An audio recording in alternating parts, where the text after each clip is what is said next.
What's up, guys? How we doing? Little Wednesday link, early edition. It's kind of back and forth this off-season schedule, Thomas. You know, there's some news sometimes, other times schedule with family, kids, everything else. But an early Wednesday link. How you doing? Doing well. You just got back from vacation as well, so welcome back. You've been, MIA from the YouTube world here for a couple of days. Not much going down in the Philadelphia Eagles world.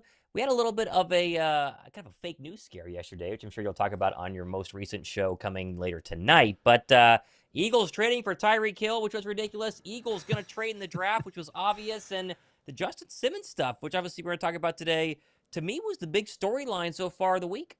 Absolutely, yes. It was. It's good to be back. I was telling you this before we started the show here.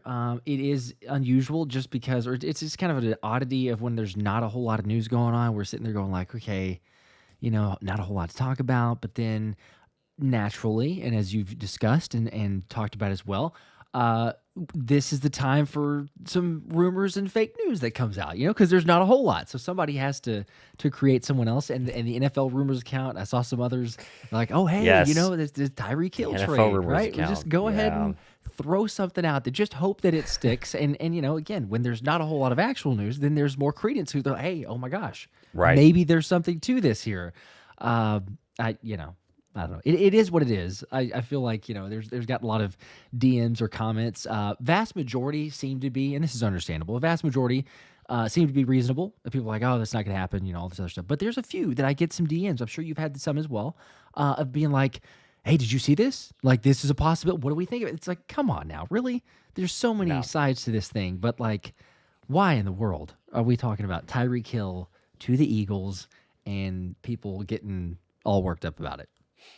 Yeah, I think it's not even worth even mentioning for too long here. We got a lot of other fish to fry, but it's not going to happen for a bevy of reasons. The first of which is like $27 million cap hit if you were to come to Philadelphia. I think his base salary is in the $15 to $20 million a year. That's without bonuses and all sorts of other stuff. So money alone doesn't make sense. And I do think they like Jahan Dotson. I think Jahan Dotson, I talked about on my show yesterday, which details all of this.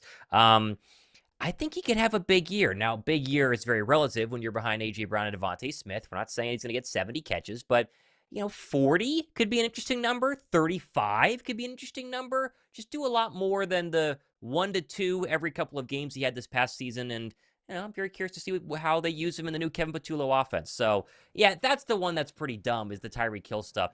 Justin Simmons, though, Josh, I mean, goodness gracious, the guy is going on Kay Adams' show seemingly every other week and basically making a pitch to Philadelphia. And I'm curious your take on this. And I know you watched it and most people have seen it if you didn't check out my show yesterday. Mm-hmm. But it sure seemed like Justin Simmons was almost explaining why he is going to be a Philadelphia Eagle and not why he wants to be a Philadelphia Eagle. I mean, it was very, very like, I will fit the system perfectly. I understand Vic and Christian Parker and all this stuff. And you're like, okay, so when are you going to sign? Yeah, I got the same feeling too. And it goes back to shout out to Anthony, by the way, says the boys are back in town. We're back. We got the Wednesday link. Didn't miss the Wednesday link, even though out on vacation. But right. What's up to you, sir? We appreciate that.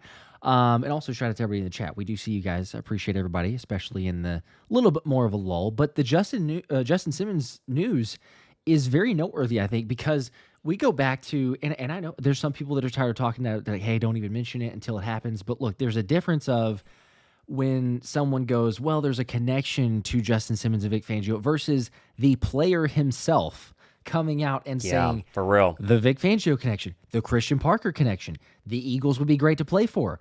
And, oh, by the way, this is the second time that he's publicly gone out there and done that to a very national audience and saying, like, that would be a good reunion. Now, we've gotten some reports of what last year and even the last, I think, couple of years, but certainly last year I remember of, no, Justin Simmons would never want to reunite with Vic Fangio, doesn't want to play for him. Maybe there's some mixed feelings there, all this other stuff.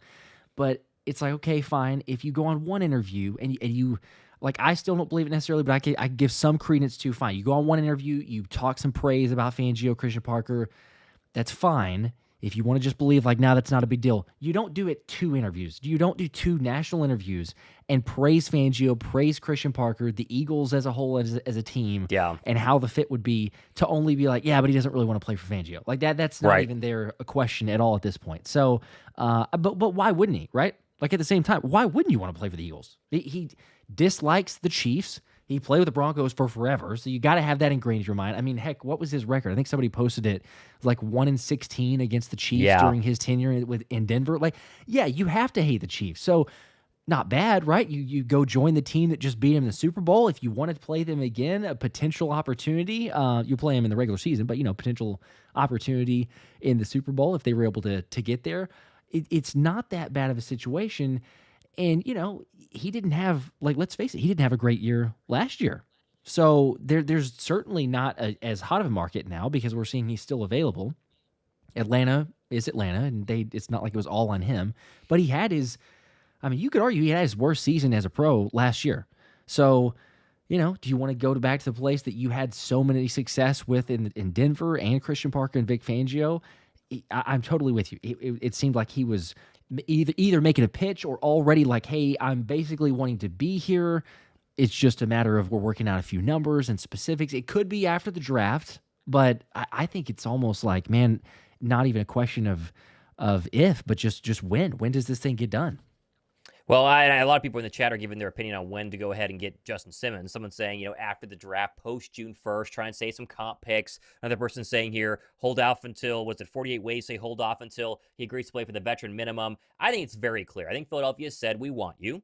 I think we would like to have you compete for our starting spot alongside Sidney Brown. They would pit the two against each other, but they're going to go ahead and go into the draft and make sure Amenwari or Malachi Starks doesn't fall to 32. That, to me, is kind of the whole wild card on all of this, because they would like to have one of those two first-round safeties. If I had to guess, it really feels like if Philadelphia was drafting at 17 this year, drafting at 21 or 24 this year, we'd all be talking about Malachi Starks and Nick Amenwari. The problem is, Mel Kiper's most recent mock draft is Amenwari goes 18 or 19 at Tampa, and then Starks goes 27. So we're, 10 to 5 to 12 picks away, depending on where you're at, for one of these two guys. And so if a scenario happens where Philadelphia can move up in the draft, which I think we'll talk more about that here in just a couple of minutes, and go get one of these guys, then you say, no thanks, Justin Simmons. But you have him on the back burner right now for when that scenario doesn't happen, and odds are it won't.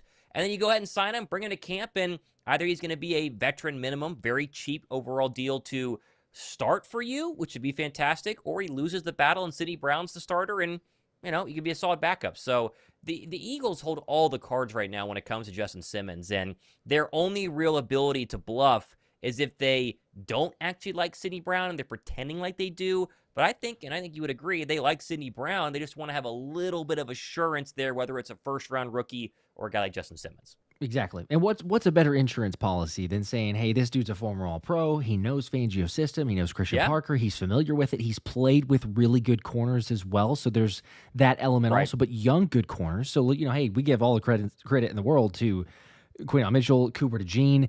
But there's still an element of, okay, those guys are learning. They've only scratched the surface. They can be better. So absolutely, if it is for nothing else, like you just laid out there, but for nothing else, it's the insurance policy of Justin Simmons, and he plays for half of a season. And you know what? Look, if he's washed, and last season was more of a tell of, okay, where he started to go, he's going to decline in these areas, then yeah, at least you have Sidney Brown, but you've bought a little bit of time. You have some veteran presence. I don't believe that he's washed. He may not be the same all-pro self, but even if he's a solid starter, then we can look at that and say, great, you've got a very knowledgeable, a guy who's got incredible play recognition. He's shown that he's out there. He's a leader.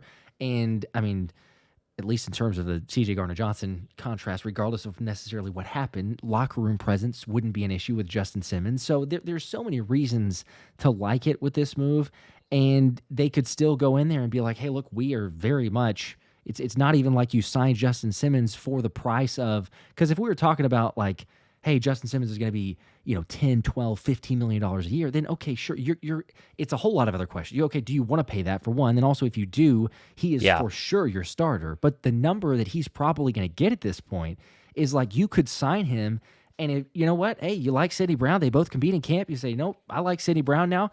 That you could be okay with benching Justin Simmons and still paying him the, wherever you're going to fall, $5 million, $7 million a year, if it even gets to that. Because again, he's still waiting out there and kind of pleading his case, which doesn't really help for negotiation numbers if you're going to go out there and say like, oh, they're a great fit, be here with the team, all this other stuff. It's like, okay, hey, Howie's taking notice. He's gonna go back to the agent and say, look what your guy said, right? Like, let's bump these numbers down just a little bit. But I like it for multiple reasons.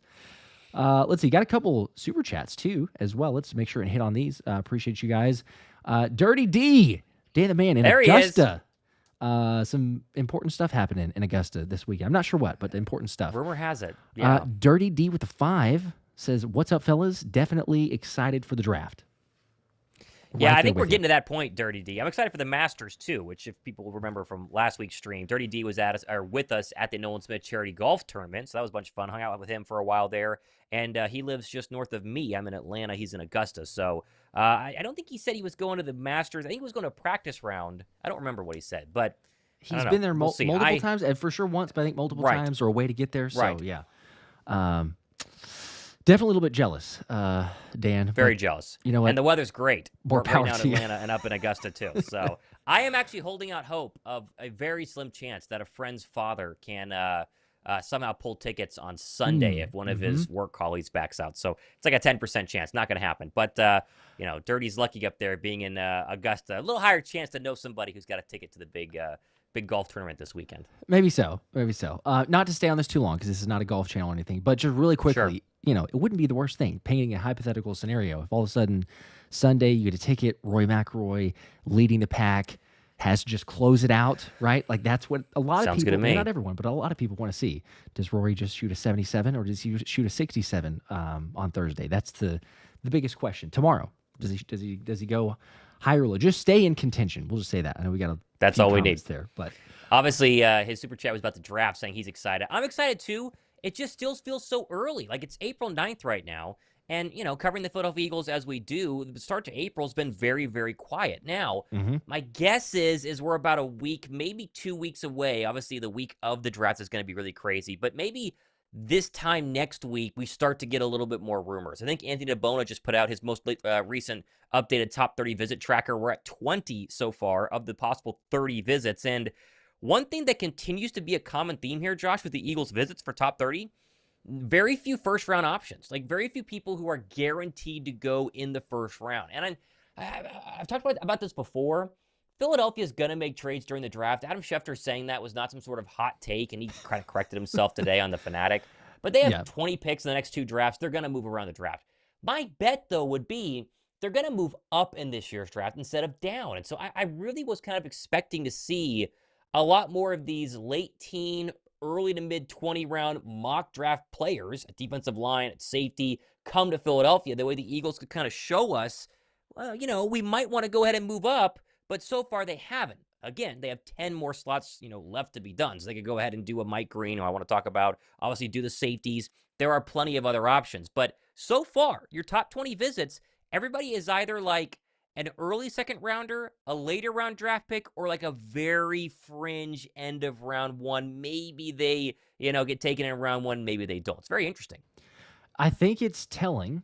I think it is as too. You're starting to, go through those names, you go through the list and look at it. If for people that are curious about it, at DeBona NFL, follow Anthony. He'll have the list for the top tracker. Yeah, for sure. It's really starting to look like, unless there's just a home run pick, and probably not even the player made it for a top 30 visits, because like you're saying, there's not been players that have done that. But unless it's a home run pick at 32, I would be very much inclined to believe there's a trade back scenario and the Eagles don't pick on night 1. They get a couple more draft picks, select early, middle part of the second round. You also have your 64, the end of the second round. But yeah, you look at these guys, and you got like a TJ Sanders, South Carolina. You got a Nick Scorton, Texas A&M. But like they're so fringe, and they could even be. You could do mock drafts, and like they're 35, 37, 42 range of a lot of these players. Where like, do you need to take them at 32? And or is it, okay, there's a whole lot of interest in these guys? Or is it like, hey, we're interested in several of these guys, so let's just plan on trading back, and then wherever we trade back to, if it's, 5 slots, 7 slots, 10 slots, whoever falls in our lap there in the second round, then we'll just go ahead and take that player, because we're giving ourselves several options and different outs on it. And that's what I'm kind of starting to believe is happening because of those different visits. So a little bit I'd say, well, a lot less than, or less likely than last season with the draft, because we saw so many of those players like, oh, hey, there's a top 10 guy right there. You know, is he going to move up and make that type of position? Not the same type of candidates and guys bringing in. Maybe round 2 though is where they make their move. They did it last year, you know, obviously drafting towards the end of round 2. They go up to 40 was Cooper DeJean. He was around the 40s because they loved him, and obviously he fell. So you need somebody to actually fall, which we've talked about how this draft is not as loaded. You know, you just kind of mentioned it there. It's not as loaded as it was last year. But I'd just be very surprised if Philadelphia goes into this draft with 8 picks and leaves with anything more than 8 picks, right? They go in with 8, make a couple of trades and draft 10 players this year, or they go in with 8, make a couple of trades, they come out with 6, you know, overall picks, but then they add 2 more next season, 14 picks in 2026. Like, or sorry, not 14, it would be 12 picks in 2026. Either way, there's just no way they're going to take 20 players the next 2 seasons, right? So at some point, they got to get rid of those picks by moving up. Schefter did make a little hint that they could trade those picks for a player, maybe a veteran player. Who knows who that would be? I know. But I think they're going to be a little busy. I think that they are. Yep, I could certainly see that. Like you said, there's 20 picks combined between both over the next 2 years. So if it's not in the first round, you know, let's just say this, and this is not going out on limb. This is an Adam Schefter type of statement here. But let's just say night 2 is for sure going to be a whole lot more busy than night 1 for the Eagles. I would bet a ton of money on that. Night 2 is going to be busier because of there's one selection there. They could trade up, sure. It could totally happen. Or they could trade back. But, like, there's only one move. There's only one pick. For night 2, that's the part where I'm like, okay, if they traded back, they've maybe got 2 selections. I could even see a scenario where they're like, you know, hey, let's go trade up again in the second round. They come away with a couple players, or you have the third round option as well. But I think that there's going to be a lot more there. But that's not necessarily the worst thing, because we've said so many different times, you look at this draft class, and it's from like, 10, 15 range to 50, 60, like in terms of prospect rankings, like 15 to 50 or 60 in that range. There's a lot of really solid talent. It may not be as deep or may not be as like star power as some other drafts, but you could get some starters out there. I mean, I think Daniel Jeremiah said it on a recent podcast too. He was like, you know, yeah, there's not maybe the high profile guys or the guys that are just like, oh, they're going to fly off the board super quick to be able to go throughout the entire first round or much of the first round. But you could find some definite starter quality talent. And let's be honest, if we're looking at the Eagles and their areas of need, you don't necessarily have to go out and get that star player. They have a huge component of core players, position here, position there. Maybe you like a guy, get a couple starters, and you're good to go. Well, and the good news that we're also seeing, and again, so early from the draft, this can change, but you're seeing Shedeur Sanders start to fall, which I think is a good thing for Philadelphia, good for anybody, you know, past 15. The quarterback falls a little bit. Someone can go ahead and move up, get kind of these other star defensive players to fall back a little bit. And you're seeing Jackson Dart and Jalen Milroe really almost, I mean, Dart to me is a guaranteed first rounder. I have a lot of arguments with some friends from church, actually, who's like, tell me there's no way Jackson Dart's going to go in the first round. And yet I'm telling you, Jackson Dart's going to go in the first round just because it's a weak class. And there's some people that think they could mold him into, you know, a Josh Allen type body, Josh Allen type playing style, whatever. But Jalen Milroe is now getting a lot of buzz, right? I mean, there's this report out, I forget who it's from, saying the Cleveland Browns are kind of preparing they'll take Travis Hunter at number 2 overall, and then they're going to make sure that it's either Jalen Milroe or Jackson Dart that they come out of this draft with, which means you probably got to come back into round 1 at the very end, maybe trade with Philadelphia, maybe not. But if you could get 3 to 4 quarterbacks going in round 1, from where it was a couple of weeks ago of just 2, just Cam Ward and just Shedeur Sanders, that's 2 other non-quarterback positions that then go ahead and domino backwards and gives Philadelphia a higher chance of getting who they want. Because remember, last year, Josh, Quinyon Mitchell falls to Philadelphia because they're running quarterbacks. I mean, truly, got to 22 because of how many quarterbacks went so darn early. I mean, in this year's draft class, Quinyon Mitchell was like a top 12 pick, top 15 pick, maybe a top 10 pick. Just shows you how impactful quarterbacks going in round 1 are. And the fact we're getting rumors of 2 more, bringing it up to 4 in the first round I think it's good news for Philadelphia. Yeah, there's been, I think it was Phil Yates that put out some sort of tweet. They were like, oh, hey, who do the Eagles get at 32? And he said something like, well, it feels like the normal I saw that annual tweet. tradition of Yes. the top 15 player that somehow slides to 32, and they're like, oh well, there you go, he goes to the Philadelphia Eagles. So I'm curious to see who that ends up being, but again, I would lean towards, unless it is that top 15 guy who falls in the draft and it's like, oh my gosh, how did the Eagles get another player like this?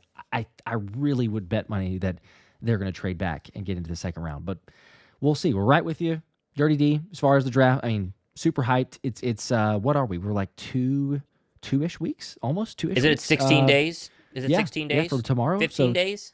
15 days. Tomorrow would be 2 15 weeks. days. Thursday. Yeah. For the draft. So that's crazy. It's very wild crazy. how quick it just comes by. So him with the 7, appreciate that, says, wish we had Fangio when we traded for Kevin Byard. I bet Fangio can bring Simmons back to all-pro form. I like the move. If it happens, hope it's cheap. It will be cheap, right? You got to figure it's less than $8 million. That's what he made with the Falcons last year. So 5 with incentives. And Philadelphia, we kind of forget all the talk pre-free agency when there were the rumors of, the big splash. We talked about Myles Garrett way too much on everyone's channel because there were all those rumors. Dana Rossini is like, Myles Garrett, and we're like, okay, how does the money work? Well, they had $30 million in free cap space. Right now, after basically spending nothing in free agency, 1-year deal here for $2 million, 1-year deal here for $3 million, $23.5 million. They're like 17th overall in the NFL in terms of cap space. So $5 million to Justin Simmons would probably make him happy at his age, at his point in his career, and the Eagles could do it without even blinking. So, and I agree about Vic Fangio. I think Vic Fangio makes everybody better, and that's not just me saying that. Other people in the league have said that, I played my best football in the Vic Fangio days. Ask Zach Bont. So I think you could really see a very, very good Justin Simmons for kind of his farewell tour with Fangio in Philadelphia. Yeah, everyone except for the Dolphins. We'll just make that. Besides Dolphin players, unless like as long as you're not in Miami, so, you could be better playing for Vic Fangio. But Rich, what's up? How's it going? Says, hey guys, just jumping on. What did I miss? Nothing massive in terms of news, but the Wednesday link is just an earlier session, so hopping on discussing the Justin Simmons comments and him pleading. I think what Anthony said earlier, I think in the chat, saying that he's practically pleading. I think he said the word to pleading. go to the Eagles, and I would too. Because what team would you? We've talked about this so many different times with whatever free agent. You mentioned Myles Garrett a second ago, but it's like if money is not your biggest thing, like it could be like, okay, I want to get paid, but money's not your biggest thing. You're trying to either prolong your career and or chase a Super Bowl title while you're doing it and play for a defensive coordinator who's going to make you look good. You're going to have to put in the work for sure, but he's got to make you look good. Then, I mean, my gosh, who would you go other than Philly? Like, that's the number one option, absolutely. You look at the number one defense, the youth, you got the positional coaches to go for it. I just don't see why not. I am curious, though, because go ahead. Well, no, I was just going to say, and if the whole Justin Reed, Eagles tried to get him is actually a true statement, then they clearly still want a safety. So either way, sorry, go ahead. Yeah, no, that's true. I mean, I feel like there's got to be something in the works. Not to the expense of a Justin Reed, but it doesn't have to be with Justin Simmons, like you've been saying. So it's just a matter. I'll keep saying it's a matter of when, not if. In my mind, at this point, that is the question. I was going to bring up though, as far as you look at guys who can come over, make some impacts. It's similar to the sense of, because you look at some of the veterans that Howie's brought in so far and trying to fill some gaps, or guys that have already had some experience in the league. You've got a Josh Uche who's trying to prove a point, make a point. You've got a Azeez Ojulari, a Dory Jackson. These number of guys, Simmons just fits kind of right in there. And I know that he's like the all-pro, so I'm not trying to make it lesser for him, but from this past season and where he's at age-wise, like 31 would be 32 at some point in the middle of the next season, it just makes a whole lot of sense. This is one of those, as we're talking about, the kind of stopgap. If he plays great, you know what? That's gravy. That's even better. But if not, you got a guy that Sidney Brown can learn from, because they didn't necessarily have maybe as much of that mentor, perhaps, because we've seen it in a lot of other roles, like a BG for Nolan, a Jason Kelsey for Cam Jurgens, name your player, Fletcher Cox for Jalen Carter. So even though Justin Simmons is not being with the Eagles for a long time, he's been with Fangio. So even that, he can help teach Sidney Brown and be like, hey, look, this is what you should do. This is what you're not. And I think that he's that type of player that wouldn't be like, no, I'm here to, get paid. I'm not wanting you to steal my job or anything, because he'd be on a 1 year, kind of minimal but guaranteed. I'm sure he's wanting to get as much guaranteed as possible. Why wouldn't you, especially at his age? So it just makes too much sense for me. I think the more that you think about it. I agree. I like it seems very, very clear. But as we've seen with Howie Roseman in the past, it's very interesting to see how these things sort of go. We just got a Snapchat. We just got here super chat here from 48 Waves saying, "Let the draft picks come from top 30 visits. NFL is aware and will target them. Maybe Howie is smoke screening will move up for players not at the top 30 visits." I have not thought about that, but it makes sense in terms of Howie Roseman, pulling off a little switcheroo in the National Football League, because Anthony DeBona, of all people, has ruined the National Football League that, hey, Howie takes top 30 visits because he's detailed it so well. It's like 100% of their first rounders the past couple of years have all been top 30 visits. So obviously I love Anthony. But maybe that is the smokescreen. Who knows? We'll have to see. You do like to think, though, that they're going to, if they really are interested in you, they're going to bring you in for a top 30 visit. I mean, come on. It makes sense. Unless... I think Mike Green is kind of a name that's starting to get thrown around a little bit here.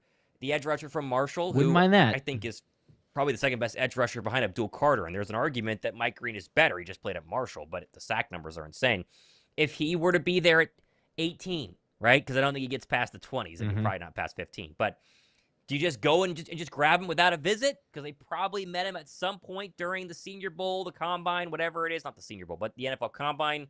Sure, why not? But you like to think they're going to bring in the guy that they're going to eventually draft because that's what history said. So who knows? And there's a bigger, I'm right there with you, but there's a bigger locker room element to it as well. 48, I also understand the argument of like, hey, at some point, Howie's going to zig when everybody else is zagging and vice versa. But like, there's just a little bit extra of like that meeting in Philly, the top 30 visit. You could get it from the Combine, yes, but I think that it's just, you want to know the right guys that you're bringing in to the Eagles organization. And I think that over the last couple years, Howie has emphasized that even more so. It's not that he hadn't focused on that, but you hear in a lot of these interviews, he goes like, we're not just looking for the physical tools, the tools in the body. We're looking for the right guys. We're looking for the Red Star players. We're looking for the intangibles. We're looking for the character, the guys that what it means to be a Philadelphia Eagle. And so, there are some guys, look, that just jump off the page and you're like, yes, that's an automatic home run. But sitting at 32, we're not getting Abdul Carter. So, like, forget about it. I know we're going to get one comment in a second, but just don't I haven't seen it yet, don't but do we it. are going to get do that. not say that, because that's not going to it's too far out. There's not a trade to make that happen. So because that's the case, I think you have to draft based on, hey, there's a lot of good physical tools, but you have to draft on the intangibles at the 32 position, at the 32nd position, and that's kind of what Nolan Smith was. Now, granted, he had a lot of physical ability, but he started to slide. And then you're like, Howie even said at that point in that draft, he's like, there was talk about possibly trading back, but eventually we looked at it. We said, hey, we know this player. Let's not make this too difficult. Let's not overthink it. Let's just make the selection. And you see how that turned out. So I think at 32, it's a similar scenario. And, like you were bringing up Anthony's stat, but yeah, the top 3 picks over the last 2 years being 100% on top 30 visit, that maybe they go opposite of that. But, that's just one of those that, fine. They take one guy from your top 30 visits. You have multiple selections there. You kind of have different outs if you need to. So, I don't know. We'll see. Sammy with a 5. Appreciate that. Can you guys see us trading? Well, here's a trade, but it's a little bit different. Can you see us trading up in the first round for a tight end? Sure. Justin says, I'm still in delusion to get Tyler Warren. Yeah, well, probably so. Just a little bit. Maybe. Probably not. Not to that extreme. Dallas Goedert is a massive question mark. I think he is the other kind of, I keep saying linchpin, right? I think I said that every single time we've done a live show. But, I mean, what are you going to do with Dallas Goedert? Because I just said Philadelphia's not going to draft 20 players in the next 2 drafts. They're going to have to move up. And so if you trade Dallas Goedert this year, then you're getting more draft picks this year. And it's like, okay, well, what are we going to do? We're just going to draft all these rookies and have 10 rookies on our squad this season? I just don't see that happening. And so, but they got to do something with Dallas Goedert because obviously the contract, the age, no guaranteed money going forward. And then if you do get rid of Dallas Goedert, then you need to get a tight end because I like Grant Calcaterra, but is Grant Calcaterra going to be your long-term answer? The long-term answer is not on the roster. So I don't know. I don't know what they do. Round 2 kind of feels like the tight end area. I'd be very, Dallas Goedert-esque what they did in 2018, right after Super Bowl win. They draft Goddard. Well, obviously Zach Ertz is still on the roster, and then he becomes the guy. But going up in round 1 for a tight end, they'd have to think that tight end is like the guy. I mean, he's like Travis Kelce and Gronk all mixed into one. Way better this season than Dallas Goedert. It'd have to be someone they really, really, really want. Maybe it's Tyler Warren. Maybe it's not. It could be. I mean, I think we all would love the idea, especially with the whole Dallas Goedert situation. But the idea of, hey, you want to go get Tyler Warren? Great. Like, bring in a playmaker like that. But yeah, you just see how far you might have to trade up to make that happen, and that's the part where you go, yeah, that's really not reality. That's the blessing, the curse of winning the Super Bowl. You know what? Hey, great. Yeah. We just won't get that type of player. But I'm with you. Yes, second round, third round, perhaps. I'm not going to share who because this is Anthony's, but I got a little tip earlier. So stay tuned for Anthony's article that he'll have coming soon. But there is an idea for, I'll just say fifth round option. I'm not necessarily that it is in the fifth round, but just stay tuned for who that might be. I wouldn't be opposed to that. I'll just say that. So there's other avenues. I'm with you though, because with the draft picks, there's only so many. I mean, I guess we could just stockpile till next year, and then all of a sudden, we're like, hey, we have between comp picks and everything. The Eagles have 16 draft picks next year. Like, oh my gosh, what are we gonna? They're not gonna take 16 players though. So then what? You have all this ammunition. They're like, the Eagles are trading up again. They're trading up again. They end up with 6 or 7 picks, and they've made 6 or 7 trade ups to go and get a player. But I don't know. It's feeling less and less likely for me personally that Goddard would be on the roster. Although I think Reuben Frank was the one that kind of the opposite stance on that, saying like Dallas Goedert must realize that his market is not what he anticipated and he should sign lesser and all this other. But like, that's a little bit strange because of some of the other signings that we've had recently. I know that Goddard doesn't fit like perfectly, not like a Trey McBride, but you look at Evan Ingram, Jawan Johnson, a lot of money. Those types of like surely Goddard could go out and get that amount of money. So I don't know. It's a strange spot, but to long-winded answer, Sammy, we do appreciate the super chat. I don't see them trading up for a tight end in the first round. I agree. Lots of takes though on the Goddard, which is understandable. It's back and forth. There's tons of emotion. It's polarizing. You don't want to see him go. I'm not saying I want to see him go either. It's just there's an element where Howie even said, to kick off the offseason practically, like there's going to be difficult decisions. Have some patience, give us some grace or some understanding to be like, look, there's other things that might be coming. There are some moves that could be unconventional wisdom. I don't know where that necessarily falls with a guy like Dallas Goedert because the run game is astronomically better. Like you break down the splits on it when Dallas Goedert's on the field versus when he's not. I mean, there's like I think it's like a 1.7 or 2 yards per carry difference versus and poor Grant Calcaterra. But, there's a drastic difference. You just have to find somebody else who can be that guy and, block just a little bit better. Very true. I agree.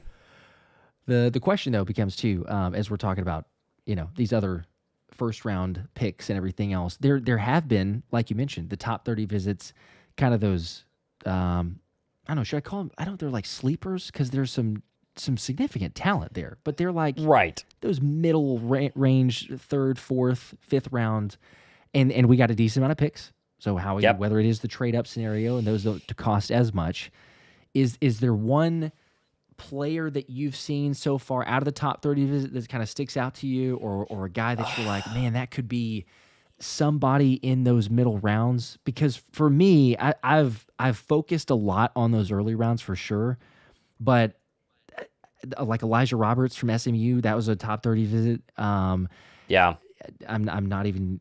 People are gonna be like, "Oh my gosh, you're calling him B." I'm not calling him a BG. I've seen other people because they do the whole like, "Oh, what's the player profile? Who does he match up? Who does he compare to?" Because you want someone to be able to know. That was one of those that was brought up, and you look at this group and a lot of the edges. I'm not saying all of them, but look at a lot of the edges. You say, "Hey, it might be nice to have some versatility of a guy who's a little bit more of that power bull rush type of edge." So I could talk myself into an Elijah Roberts, depending on where we fall there. But that's one. Again, I don't know if I'd say like sleeper, but just like the middle round range. Is there anybody that you kind of like so far? Those top 30? Yeah, I was pulling up Anthony's tracker here, which again is on PhillySportsNetwork.com. Just Google Eagles draft tracker Anthony DeBona. It pops right up. I said Jaden Blue all along, the running back. Philadelphia is going to take a running back in this draft, and I think Jaden Blue would be perfect, right? They lose Kenny Gainwell. You're getting an upgrade, in my opinion, in the long term over Kenny Gainwell. I did really like TJ Sanders, who they brought in from South Carolina. Kind of this, he's a defensive tackle, but he can play on the outside. He's a former basketball player. He's athletic. Any edge rusher to me is where I really get interested, because I feel like Vic Fangio especially has proven that he's got kind of this defensive line eye in him, right? And whether that's seeing a guy like, Zach Bond, who played defensive line, and going, I think he'd be better out over here, or turning Jalen Hunt. I mean, from someone that nobody talked about. No Eagle fan knew who Jalen Hunt was, maybe besides Anthony DeBona, but nobody knew who this guy was out of some tiny little school in Houston that no one had ever heard of unless you live in Houston, being a third rounder, and then he turned into a stud in the postseason. Jalen Hunt is one of the players I'm most excited about in 2025 because of what we saw mainly in the Super Bowl. I mean, he was like all over the place. The speed, the power, his moves had progressed so much from where he was, a nobody in training camp. We had videos where we talked about how the reports out of training camp were that Jalen Hunt is way behind. He's got a long way to go. And so I think any of these edge rushers, obviously they're at 4. I think they're at maybe 5 total edge rushers right now. They got the one from A&M, and then the other one, and then I guess the other one from A&M is the interior, the UCLA edge rusher. But any of those to me are very exciting. If they don't get one in round 1, the later rounds are where they could find another, freaky, fast, athletic guy that seems to be the mold, who just joins this young group and flourishes because of who the defensive coordinator is. 100%. Fangio's the mastermind, as we've seen from so many different. But whether it's the off ball to the edge transition or the edge to the off ball linebacker, sure. Yeah, Femi Oladejo, I think I can't even say the first name usually, but Anthony can. But that is the UCLA. So the transition from off ball, but the versatility there. Could he be Zach Bond 2.0? Anthony was bringing some similarities. Also, has the right mindset. It seems like the more that you read about him and you watch his tape, but yeah, you can't go wrong really with whatever option they go there. I think that's also like the maybe the part that I fall back to, or at least the confidence going into this draft. And even for last year, but certainly this draft, because it's not even all credit to Howie for sure, but like it's not even just Howie. It's like, hey, you've got Fangio in the room to say, okay, who do you like? And especially when it comes to linebacker edge type of player, he has a certain type of player. He sees the tools. He knows what's going to be productive, and he's got an incredible track record of drafting those types of players and then turning them into something. So, I'm 100% on that. I also love, because you mentioned this at the start of the answer there, but Jaden Blue, I don't know if, because it feels like, man, he's getting so much hype, as he should, he's getting so much hype since his pro day. I know that he's going to do a pro day. I wish that they had just stuck with the combine, because then people go like, I mean, he's not really as fast. He's fast, but like, he's not really as fast. Then he runs his 4.2, and the all bets are off. Now everybody's meeting in with him. He's got all these, I think it was like 11 top 30 visits for him. It's a lot. As the last that I read. So it feels unlikely if somehow magically he just like is still out there in the middle to latter rounds. I think that would be a phenomenal pick. Just a playmaker. You wouldn't even really have to necessarily say like his position is running back. He's just that playmaker. Right. Put him out there, 5 to 6 touches a game. Who knows where he is able to go off with that? But like if you have Saquon Barkley, and then all of a sudden the defense is getting gash and tired, and sometimes it's physical, sometimes Saquon can break one, but then you got a Jaden Blue with that speed and the blocking up front. I mean, my gosh, 100%. that would be it fun. would just be unfair. It would really be unfair. But it's one of those I can't quite see, because the hype. It's one of those players. We always see there's every couple of years. It happens for sure in the first round, but there's like every couple of years there's like a player, or I should say every year there's a player that has like, okay, there may be, and then you start seeing it like a couple weeks before the draft, and then you start to go, okay, he's going to be drafted late. He won't be first round, but he's going to get drafted in those middle rounds, and he's for sure on just about every team's radar. And I feel like that's one of those players is Jaden Blue. We'll see though. Lots of Ertz versus Goddard conversation. Yeah, saying Ertz is not washed. So people wanting to bring Zach Ertz back, which is obviously not happening right now. So, kudos to him. He's still playing really well. Still you know, playing. I mean, he played great last year. He did. Just, not quite well enough. 3-2-1 saying Ertz comes back for a ring. That would be cool. That would be a really fun sight to see. But yeah, he's sticking there. He's with chasing the a ring in Commanders. Washington, and Ertz's mind, he's at a team that's a chance to win a ring. Now, I don't know if their offseason additions, going super old. I mean, it's a very old football team, besides obviously Jaden Daniels. But I don't know if they're actually Super Bowl contenders. But the Commanders and Commanders fans definitely think they are, and so Ertz, in his mind, has his best chance to win a ring since 2017 right now. So not going to happen. But best of luck to him. No, he could certainly try for it, I suppose. Sure. I was going to bring up this too, just because Bleeding Green Nation had put out this article of the over-under, since the over-unders had been updated. I think it was like last week, but I didn't ever get to it, or we didn't get to it. But the official over-unders for 2025, you may have already seen this, but the Eagles, do you see what the over-under total was set? No, Okay, so I didn't see this.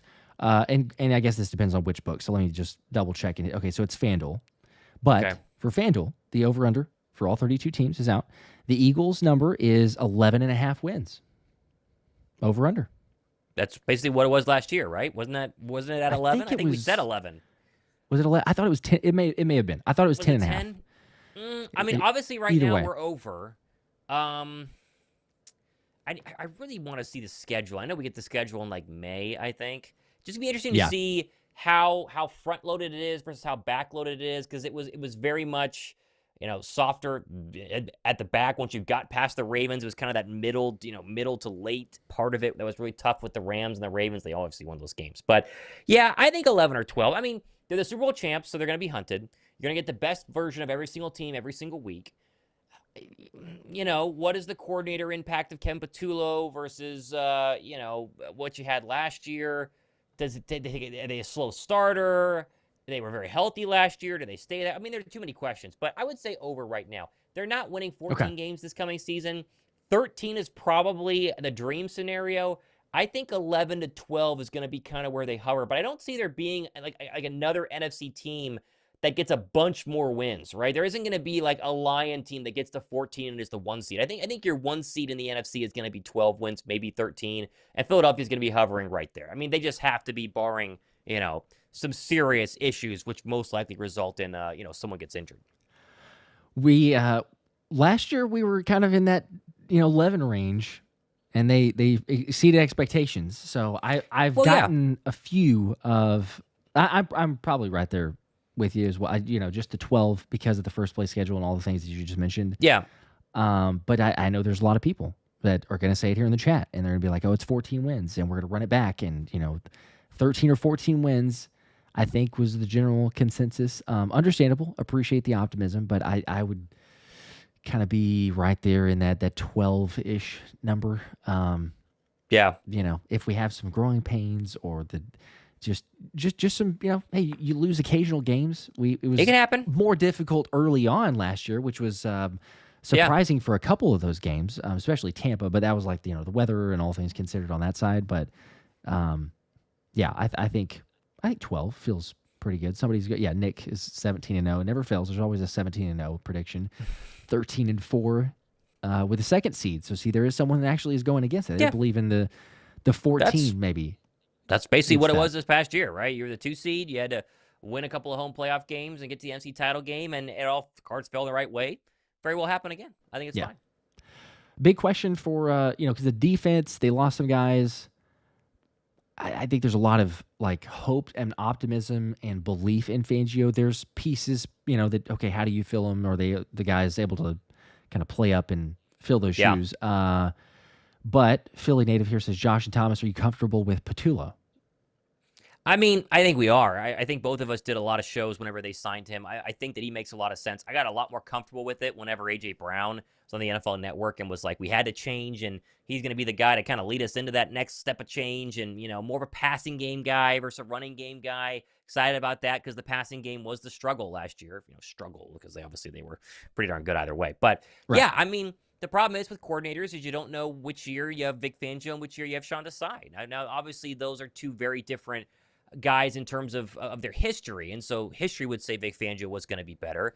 But the same thing goes for, we really didn't know what we were going to go ahead and get whenever they got their offensive coordinator this past season. Obviously now he's, with the Saints, but there was a lot of question marks over Philadelphia. I'm blanking on his name right now. Kellen Moore. Whenever Philadelphia hired Kellen Moore, it's like, what are we getting? Patullo is a little bit more of an unknown than Kellen Moore, was, but he could be better.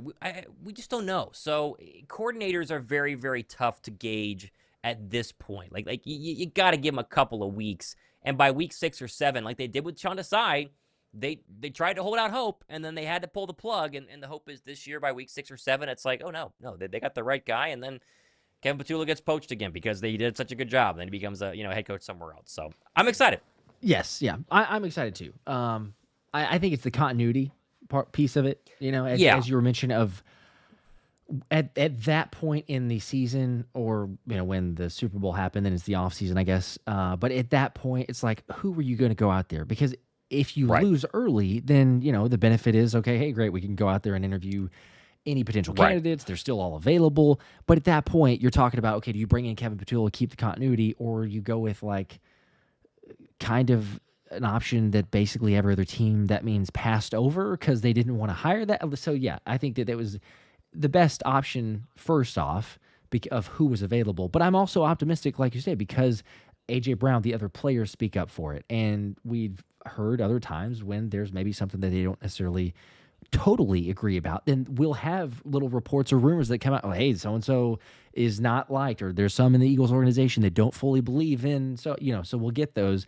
But we didn't hear this with Kevin Patullo. Now, winning cures all, so coming off of a Super Bowl win, is it easier to maybe go, yeah, hey, Kevin's the man for the job? Sure. Right. But all things considered, I think there's so many options on this offense. You keep it, for the most part, streamlined for Jalen Hurts and just kind of keep the offense humming. So you got the confidence coming off of the win. I don't know. I mean, a scale of 1 to 10, I think was the question as well. Like an 8, I think that's fair. Yeah, an 7.5, 8 out of 10. 8. Yeah, yeah. It's just such an unknown. It's such an unknown. Yeah, they'll be fine. Let's see. Oh, let me just go ahead and mention this then too, because I saw a couple comments now here. One time, Joshua just got tagged by a fake account saying they are you, and I won the giveaway. Again, Thomas and I have these giveaways quite often, but they're not us if they're a weird, strange lettering or titles or the way they word them. And also, we share it on every one of our videos, so you're going to get proof. It should be pretty straightforward. The tone, I appreciate you giving me the heads up because obviously you didn't fall for it. You're letting me know it's fake. But there's still been people that are like, oh, hey, I won, or I saw that I got something. No, that just we've said a million times. Be vigilant. Try to. I hate that it's happening, but it's just there's really not much we could do besides we tell you guys we remove them as soon as we can. They just come back like a never-ending virus, I guess. But that's not us.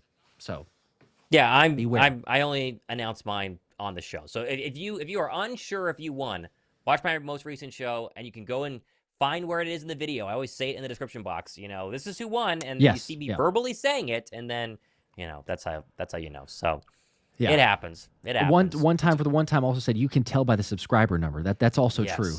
I've started basically just doing it on the show as well because I was like, this is just it's getting too difficult. People are like, oh hey, I saw the comment and all this other stuff. But even when in doubt, even just with click on our profile, subscriber number, check mark, everything like it just it still happens. So. I don't know. I don't know what to tell you, but apologies if you've been hit by that a number of times. Not much else that we can do about it besides that. So. Yep. See, Dylan says, I wish I've won as many times as I've won the fake giveaways. There'd be a lot. I know. A lot of those. We do a lot of giveaways, though. I feel like, I know that we have so many subscribers now. Not everyone can win, but we do a lot of giveaways, and so you got chances, especially if you comment and watch the shows, right? I mean, come on. Mm-hmm. That's true.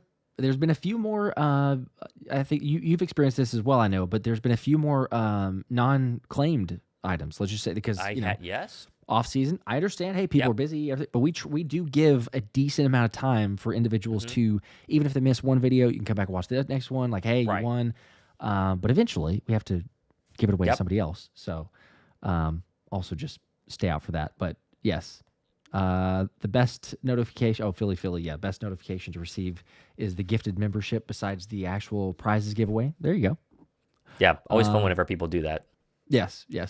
3-2-1 Meyer. Yes, you did win. You got the Love Hurts hoodie, which I'm going to be shipping out. Nice. To you there. So congrats on that one. There you go. One time with a 2 said super happy you got to meet Nolan. You deserve it. Thank you. It's fun. That's a lot. When are we going to have him on?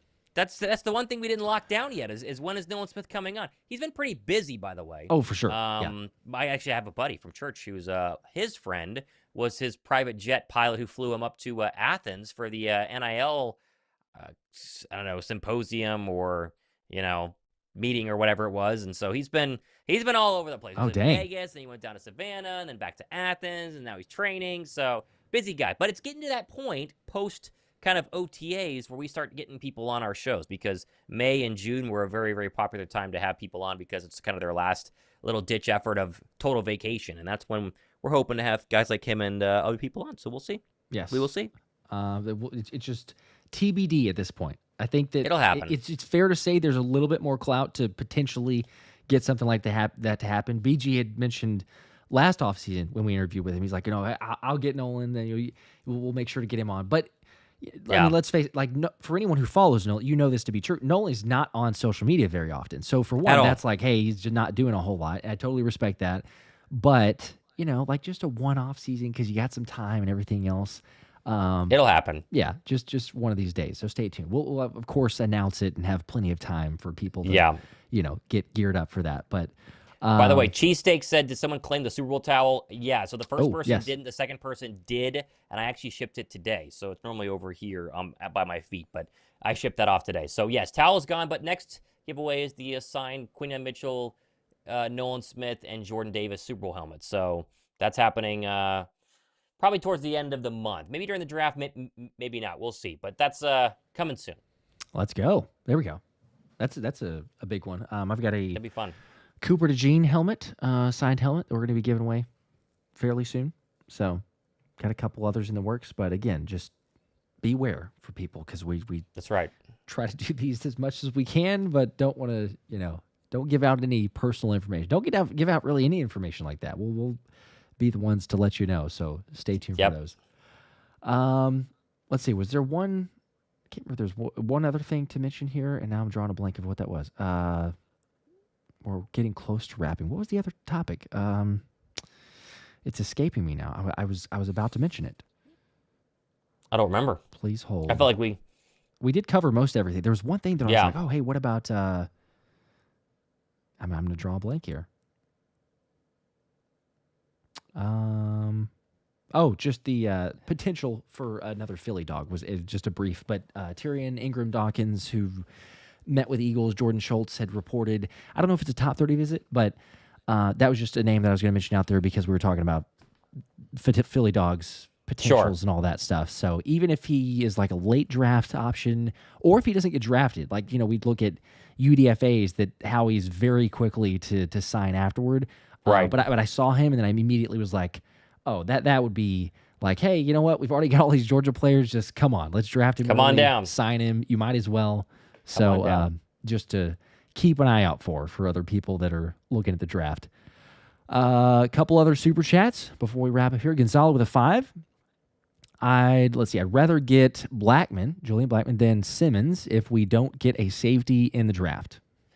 I've seen people say that. I'm surprised that Blackman remains unsigned. I think we did videos about him weeks ago. But sure, I do think the familiarity of Simmons would be the draw there. I think that if Fangio still likes him, which I think is kind of the question that we're all not asking, does Vic Fangio like Justin Simmons at this point in his career, will be the difference maker. But sure, either one works. And I bet both are on the table. For sure, yeah. I wonder if, because he's had visits with those other teams. I don't know if it's anything with the shoulder injury, but he seemed to play through it and be okay. But they do have him come in, obviously, to get the medical staff to look at it and make sure he's good. So I don't know if they're seeing something and there's some hesitancy there, or that's causing like any hiccup for negotiations with teams. But yeah, for whatever reason, I mean, he's still out there. I wouldn't mind either of those as well. One time for the one time with 5. Appreciate that. says, Thomas, I've been watching your videos since your, and it's bleeped out here, Bleep Sports days. Okay. I'm happy. That's an interesting way to refer to them as. I am happy you have the best job of all time, but you absolutely kill it. # real one. I appreciate that. I appreciate that. Yeah, it's been a fun ride. It's been a while now, but I too am very happy to be doing what I'm doing right now. Trust me, more than you guys know. So it's been fun. It's been a lot of fun. I kind of like that, the way that was done, sir. Thank you. IBH for the 5. We need to remember if the starters play no snaps in the preseason, they are likely to get off to a 500 start. It appears to be the recent strategy. Sure seems that way. That'll be a debate for, August, right? Late August, we'll be having this debate of playing starters or not. So I'm very excited for that because that means training camp is underway. But I wouldn't be surprised if they play some. I don't think that you're going to see Saquon Barkley or A.J. Brown. But maybe some. We'll see. Yeah. You get a few individuals out there, but the vast majority you're going to save. Yeah. And if that is a little bit of a slower start, I think, as IBH is pointing out there, it is a recent strategy. It appears to be an effective strategy.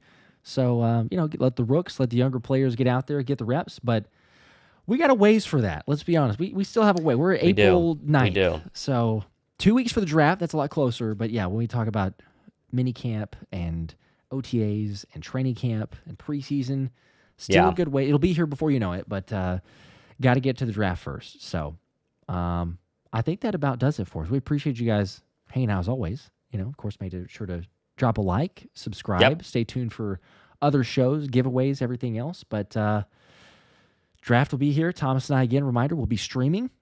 That'll be fun. First 2 nights. It'll be a lot of fun. Some giveaways there. So we'll see. I can't wait. Either that or just give us some other news because there's not a ton going on these days. But we'll see. This was good, though. It's good to be back. Good to chat, chop it up about the Eagles. Thomas, have a great rest of the evening. Everybody else, appreciate y'all. Videos dropping soon. Got one tonight. And till next time, we'll see you. Go Birds. Go Birds.